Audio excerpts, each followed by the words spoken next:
এখন আমরা পৌঁছে গেছি দার্জিলিংয়ে, আর এখন বাজে দুপুর 2টো মতো। আমাদের সঙ্গে যে দাদাটি যাচ্ছে সে ছিল আমাদের ট্যুর অর্গানাইজার হিমালয়ান ট্রাভেলার থেকে। দাদার নাম সৌমনাথ মুখার্জি।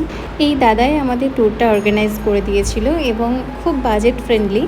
আপনারাও চাইলে দাদার সাথে যোগাযোগ করতে পারেন। আমি স্ক্রিনে নাম্বার ডিটেলস দিয়ে রাখলাম, আপনাদের ইচ্ছে হলে আপনারা যোগাযোগ করতে পারেন। নর্থ বেঙ্গল, সিকিম, মানালি, কাশ্মীর সব জায়গায় দাদা ট্যুর করাই। আপনাদের সুবিধার্থে আমি নাম্বারটা দিয়ে রাখলাম।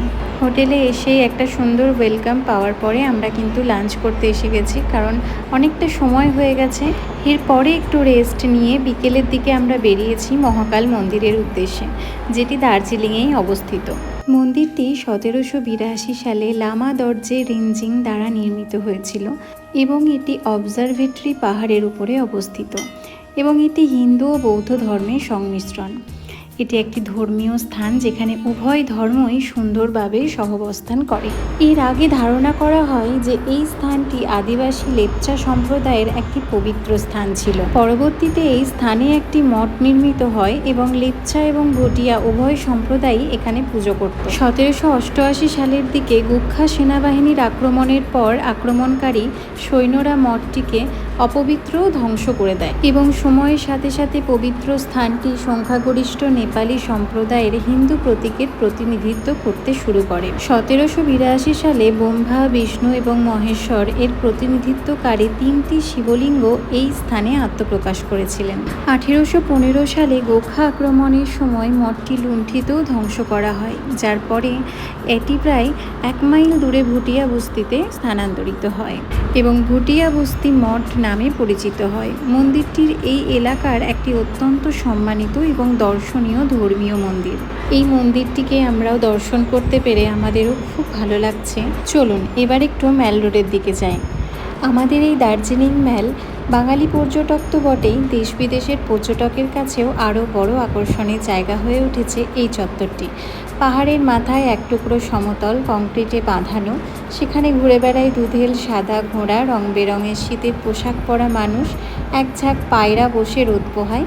ম্যালের দুই ধারে আদ্যিকালের সেই বেঞ্চি, অক্সফোর্ডের দোকান, ঝাড়বেঁধে কিউরিও শপ, ফোয়ারা। ম্যাল থেকেই রাস্তা বেঁকে যাচ্ছে মহাকাল মন্দিরে, যেটার কথা আপনাদেরকে আগেই বললাম। অনেকটা ঘোরাঘুরি করার পরে এবার একটু খিদে পেয়ে গেছে, তাই দাদা আমাদেরকে নিয়ে এলো একটা নেপালি মোমো শপে। যেহেতু আমি ভিডিও করি তাই এই দাদা ওদের মোমো বানানোর প্রসেসটা আমাকে দেখাচ্ছিল। সত্যি ওদের মোমোটা একদম অন্যরকম। গল্প করতে করতে আমাদের মোমো কিন্তু চলে এসেছে। আমাদের এখানকার তুলনায় দার্জিলিংয়ের মোমোটা একটু এক্সপেন্সিভ, কিন্তু এখানকার মোমোটার টেস্টটা একদম অন্যরকম। পিওর নেপালি মোমোর টেস্ট কিন্তু প্রথম পেলাম। সত্যিই অসাধারণ ছিল। আমাদের এদিকের মোমোর তুলনায় এই মোমোটা একদম আলাদা ছিল।